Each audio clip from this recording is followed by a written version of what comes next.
Last year is not going to help us. We got to go out and do it again and do what we did and establish ourselves early and, keep that going. It feels good, like, looking back on the past. Like, we had a great season and it was fun. Like, just great ball, top to bottom. But, I'm not surprised. I don't wake up surprised. Nick Eamon-Warry, Ernest Jones, and the rest of the Seahawks continue minicamp out here at the VMAC today, second day of the camp, and we bring in the News Tribune's Gregg Bell, also of Sports Radio 93.3 KJR-FM. You're just everywhere these days. I know you're always on this Seahawks team, Gregg, so we appreciate you coming on. Thank you. I want to get right to it. Nick Eamon-Warry has been known as kind of a positionless player in his short time in the NFL that can kind of put him anywhere. What are you seeing out here? I'm seeing an edge pass rusher working with Demarcus Lawrence. And we know what Demarcus Lawrence's value is to the team, guys, on the field. Made another Pro Bowl last year, won his first Super Bowl in 12 seasons, 34 years old, coming back for his year 13 NFL season. His best value is teaching. I saw him yesterday in minicamp taking Nick Eamon-Warry to the side and working on steps and lean and leverage of his pass rush, going around medicine balls and hula hoop hoops. He does that with Gray Zabel and the offensive linemen. He does that with rookies. He does that with starters. He does that with the reserves. Mike Macdonald calls Demarcus Lawrence the best practice player he's ever seen because he does everything that the coaches ask from to a letter, and he spreads his knowledge across the entire team. Demarcus Lawrence doesn't need to be here. He's a father of 6. He has 2 one-year-old and lowers back at home with a brand new baby. Had a baby, his wife had a baby back in Texas the day after the Super Bowl. He's made $130 million. He's played 12 years. He's got to get his ring, but he's back. Yeah. That kind of stuff talks about the culture that Mike Macdonald's built. Demarcus Lawrence is a huge, huge part of this team, and Nick Eamon-Warry talked yesterday about how big he is in the teaching aspect. And you mentioned that word culture, and this defense is just so many superstars out there, one of them being Devon Witherspoon. And here's another player that some were thinking, he doesn't really need to be out there much as well. And we saw him out there quite a bit in day one. It was the full Devon Witherspoon the first day of minicamp. During OTAs, it looked like maybe his agent was telling him, stay off the field, don't risk any injury while you're awaiting this massive contract. He's going to get a new deal, $31 million a year plus, probably going to be the highest paid cornerback in the league with Trent McDuffie of the Rams. But that's probably going to come around the start of training camp. That's typically when John Schneider does that. But yesterday it was not the OTAs. When he was not doing team drills and OTAs yesterday, Devon Witherspoon was doing everything. He was chirping at Jake Bobo, who caught a bubble screen, and of course they don't tackle out here, so he's running through the defense and Witherspoon's chirping from the sideline. Ain't no way that happens in a game, Bobo. They always tease Bobo how about relatively slow he is. But Witherspoon was playing left corner. He was playing right corner. He was playing inside in the nickel. The emergence of Nick Eamon-Warry to do everything, and drafting Bud Clark, who I see to be a Nick Eamon-Warry Jr., another piece that McDonald can use, a rookie safety / corner / maybe even a Sam linebacker, a nickel or dime. That's going to allow Witherspoon to play everywhere. He is a huge aspect of what Mike Macdonald does. Witherspoon, he's got 3 Pro Bowls. He hasn't made an All-Pro yet. But I would submit he might be the most valuable player on the team because of how Mike Macdonald uses them. How about offensively? Mike Macdonald hinted that he's very optimistic about the return of Zach Charbonnet. Things in the rehab are going fast after he tore his ACL against San Francisco. Kind of nice to see him out here and kind of peeking his head out here and there. That was a surprise, Paul. Yesterday, he wasn't just out here peeking his head. He was on the field in the corner right behind us, doing high-stepping hurdler drills and very fast-paced leg chops and with the trainer for about 15 minutes, something you would not expect a guy who fewer than 4 months ago had reconstructive knee surgery. Remember, he tore that ACL in the 49ers playoff game in mid-January, but he didn't have the surgery until mid-February because of swelling and waiting for it to go down. So he's less than 4 months out from that reconstructive surgery. I didn't expect to see him on the field till maybe the end of training camp. And even though it was only 15 minutes, it was with a trainer, and then he went back inside to the training room during practice. That was a big step for him to even be on the field doing anything. That's usually an 8 to 12-month recovery. Now you're talking October, November, and he already on the field doing training drills in June. That speaks really well to how accelerated his recovery is. No, that was definitely the buzz in day one.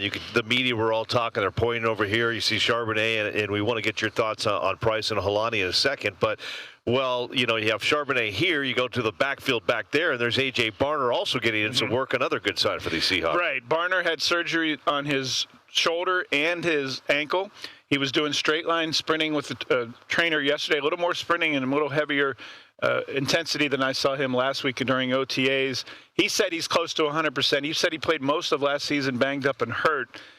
He told me he wants to be an all-pro. He's entering his third season now. What makes him so good for this offense, he can catch the ball and be an inline blocker. They don't need to take him off the field. Mm-hmm. Eric Salbert, the veteran, is more of a blocking tight end, but A.J. Barner is a very sure-handed receiver who can also block.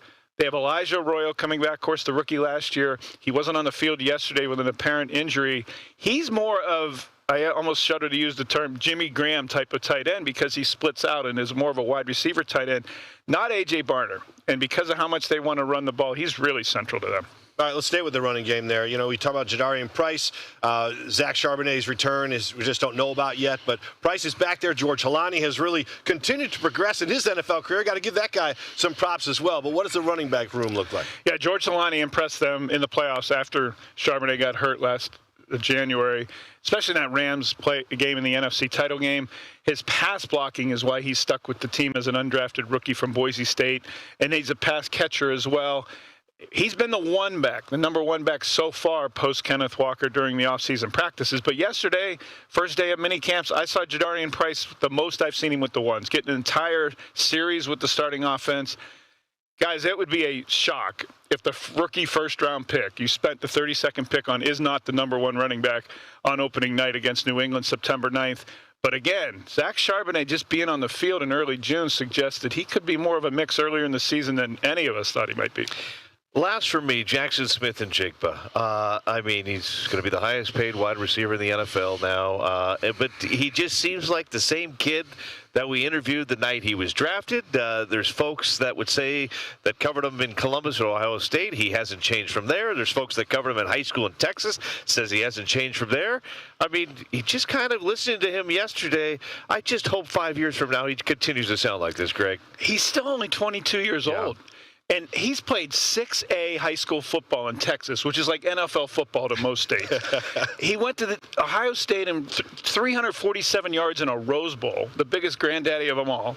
And then he comes to the NFL and becomes an All-Pro and the Offensive Player of the Year, replacing DK Metcalf as the lead guy here. And you're right. He seems exactly the same. I asked him, how did $168 million change? I know you did.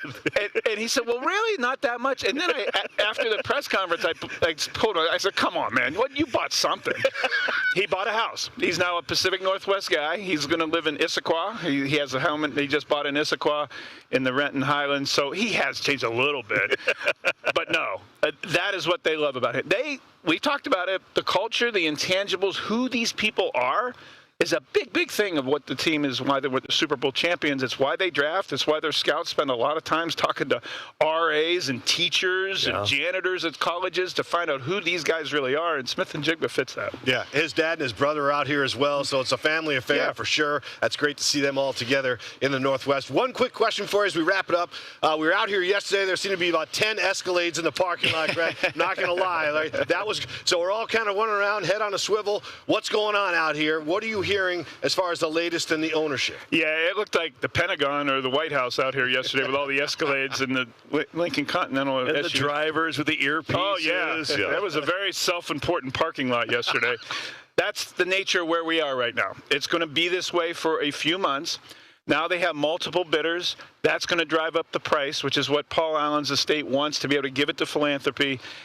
I'm hearing a lot of large talk that there's a local Seattle-based whale out there who has not emerged, who's waiting to not outbid himself to buy the Seahawks. That's all I will say. The key word of that sentence, Paul, local. Local. That's very hyper-local. Yeah. Well, it's interesting that there at least is a local bidder out there to go with all those other big names that have been thrown out there as well.